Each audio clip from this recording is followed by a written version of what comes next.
Alors, oui ou non, la suppression complète de la taxe d'habitation n'est vraiment pas un sujet prioritaire, a déclaré jeudi le porte-parole du gouvernement, Christophe Castaner, avant qu'Emmanuel Macron ne s'adresse dans l'après-midi aux maires de France réunis en congrès.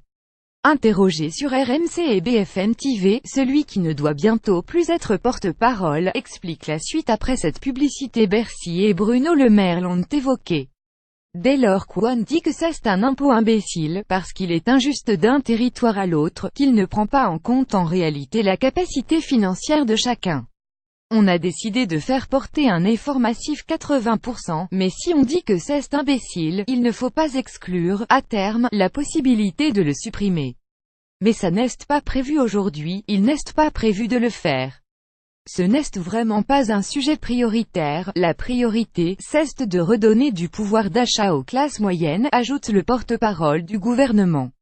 Notre pays aime la finance magique devant les maires. Emmanuel Macron a évoqué le sujet qui fâche, la suppression en 3 ans de la taxe d'habitation pour 80% des Français n'est que le premier acte d'une réforme ambitieuse des finances locales, a-t-il promis.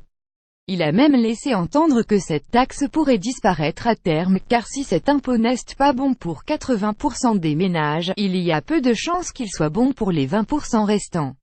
Notre pays aime la finance magique où on peut laisser les impôts sans que la dépense publique ne baisse, a-t-il fait valoir, ajoutant que tous ceux qui râlent contre la fin de la taxe d'habitation sont ceux qui voulaient avant sa suppression.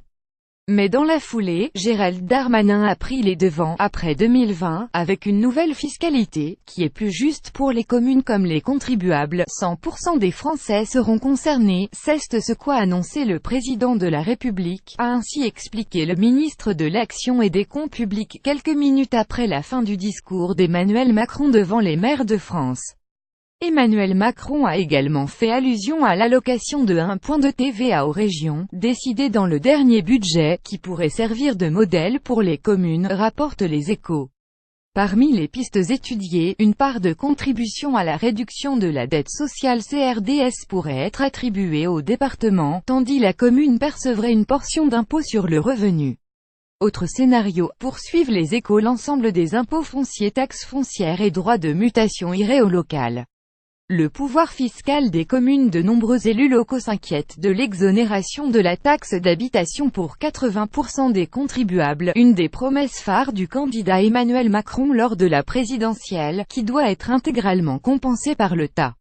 Le président de l'Association des maires de France, François Baroin, a notamment estimé qu'il fallait conserver le lien entre l'habitant et l'usager du service public et imaginer un impôt à assiette large et à taux faible qui permette d'avoir une ressource propre, qui compense la taxe d'habitation.